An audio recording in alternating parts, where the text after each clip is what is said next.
Tem desejo de se aprofundar na palavra de Deus para ter mais firmeza? E o mais importante, se você quiser realmente saber interpretar corretamente a palavra de Deus, eu tenho um convite para fazer a você. Quero te convidar para conhecer o Bacharel Livre em Teologia do Nascido de Novo. Curso com mais de 80 matérias, mais de 50 bônus exclusivos para você, com todo o material incluso, que vai te levar a ter o seu certificado e a sua credencial de teólogo. Para conhecer todos os detalhes do curso, é só clicar em Saiba Mais aqui embaixo. E a realidade mesmo, o mais difícil nos nossos dias é que a verdade está se tornando um ponto de vista, o certo e errado estão se tornando um ponto de vista relativizado.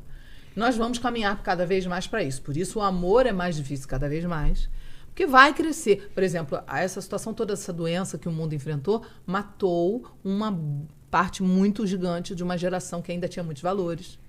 Então tá vindo uma geração aí, barra pesada, de uma outra realidade. Não, e tem um viés hoje complicado, mundial, de realmente erradicar os princípios, né, da palavra de Deus, judaico-cristãos. Sim. É uma coisa impressionante. Eles falam de tolerância, mas eles são intolerantes com aqueles que não estão na cartilha deles. Entendeu? Hoje não existe essa coisa de você respeitar a diferença. Eles não querem diálogo, eles não querem debate. Eles querem lacrar. Ó, se não for assim, você é odiento. A história daquele ex-atleta, né, que vive chamando o pessoal da direita de intolerante, mas ele é intolerante. Ou seja, quando um jogador vai lá e fala que faz o L, aí tudo vale. Tudo vale. É o direito dele. Mas quando o outro apoiava o Bolsonaro, era pau nele, né? Era. Então, assim, existe uma tendência hoje cada vez mais de intolerância. Agora, Sim. Isso não nos dá o direito de Sim. sermos iguais. Isso. Exato. Nós temos que procurar amar mesmo quando ninguém ama. Nós temos que procurar. Agora, o que a Sara falou, é mais difícil, né? o que a Sara falou é a força do exemplo.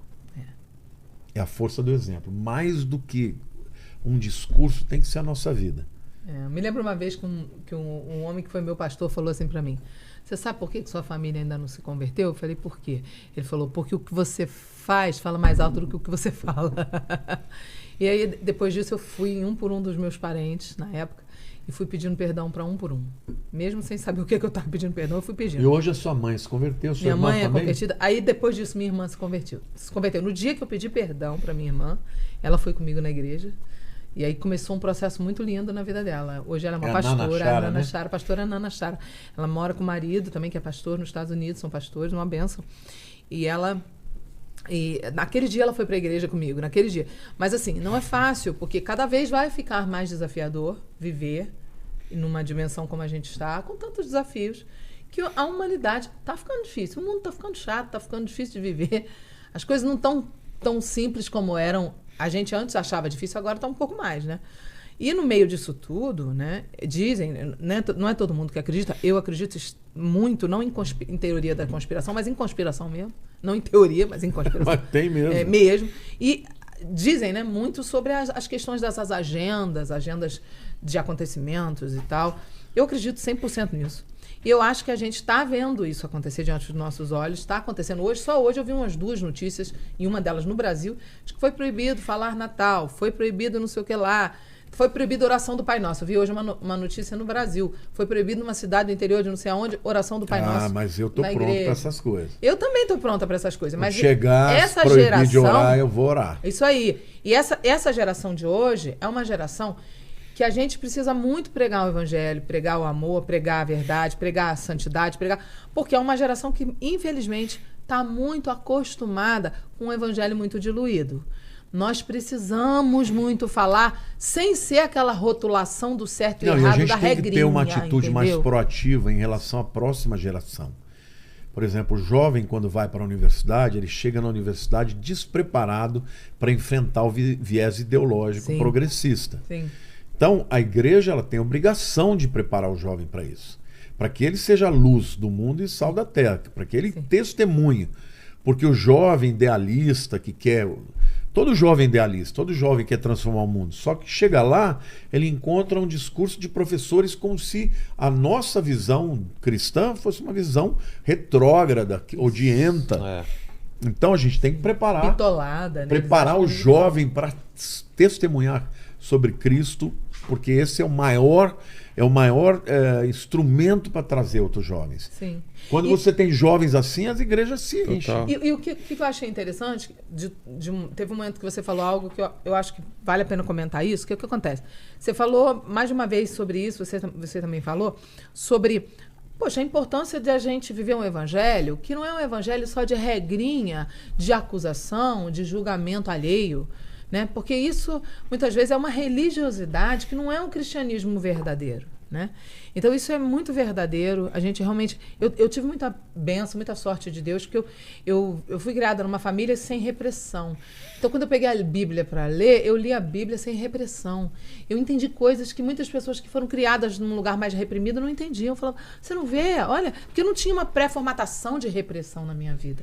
Então, isso foi muito bom. A liberdade de escolha, de pensamento, é muito importante ter. Né? A gente não ficar botando limites e... Mas, uma coisa linda que eu aprendi com o Senhor na palavra é que não existe reino sem protocolos. Reinos sempre têm que ela tá falando é muito sério. Protocolos. E os protocolos do reino, principalmente os que diz respeito à santidade e conduta de vida, né?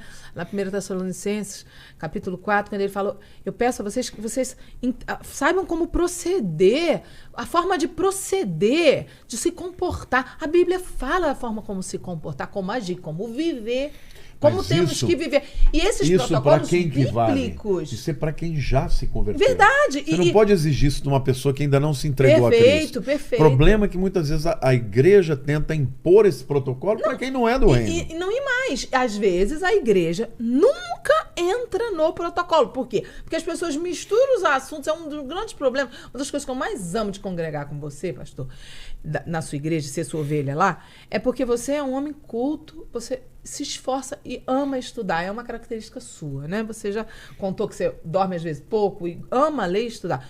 E é maravilhoso, porque é extremamente enriquecedor qualquer ministração do pastor. Ele é um homem que ele ama estudar e ama ensinar. Então é extremamente culto. O culto, né, a Deus é de uma cultura absurda. Agora, você não vê muito isso hoje. Você vê muita conversa e muita coisa aguada, não tem substância, não tem ensino de transformação de vida. O evangelho, o poder do evangelho transforma, mas está sendo pregado? Porque às vezes você não precisa falar de certas coisas porque o próprio Espírito Santo vai ensinar as pessoas. E o que eu vejo? Eu vejo que hoje há uma mistura de assuntos porque não tem ensinamento.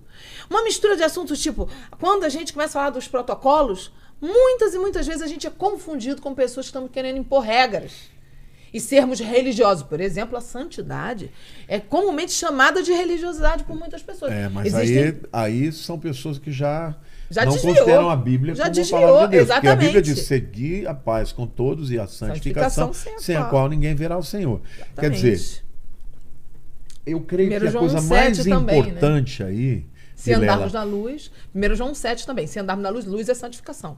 Ou seja, sem segredos, sem pecados ocultos, teremos comunhão uns com os outros e condicional. O sangue de Jesus nos purifica de todo pecado. Ou seja, é condicional, eu preciso andar em santidade, é um protocolo e às vezes as pessoas estão nos ouvindo, elas... É muito assunto que a gente está falando, mas isso é a essência da vida com Deus. A característica principal de Cristo. O que os anjos falam? Apocalipse revela. 24 horas por dia. Qual é o atributo mais exaltado? Santo. Não há nada mais poderoso no caráter de Jesus e mais evidente do que a santidade. Gente, se eu quero ser cristã, pequena Cristo, eu preciso buscar a santidade. E isso é uma mensagem hoje quase não falada. Por quê? Porque estão confundindo, misturando os assuntos, dizendo pra gente que a gente tá pregar a santidade regra. Não significa que você não ame o pecador. Exato.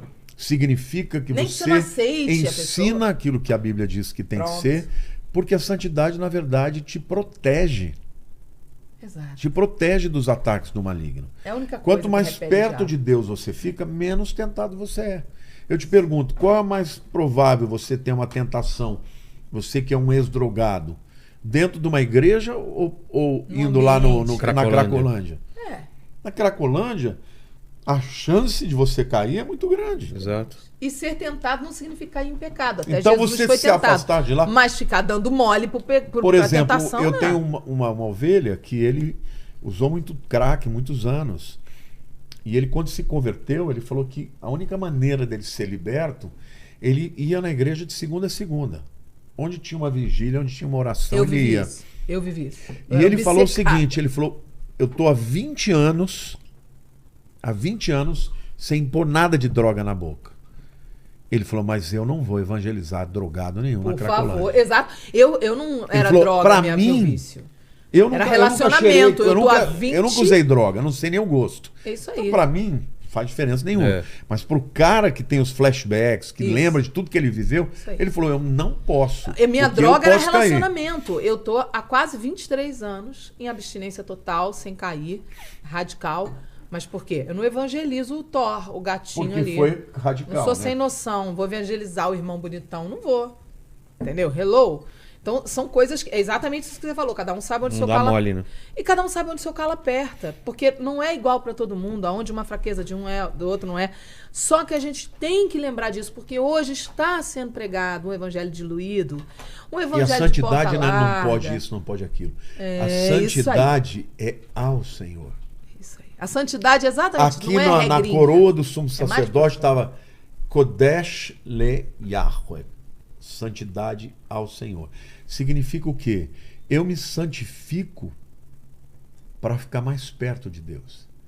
Para me consagrar a Ele. Santificar significa dar um uso exclusivo para Deus. Então, tudo que é... O que é santificar? É o sexo? É. Mas santificar também é o seu dinheiro, a maneira como você trata o seu dinheiro, é a maneira como você lida com o teu próximo. É você consagrar tudo para Deus. Quando você tem essa visão mais ampla, você deixa de ser um legalista. Porque tem gente que não trai, que não faz isso, naquilo, mas não ama o próximo, mas é fofoqueiro, mas fala mal do outro. Então é assim. Trata mal o zelador do prédio. Você entendeu? O que adianta, né?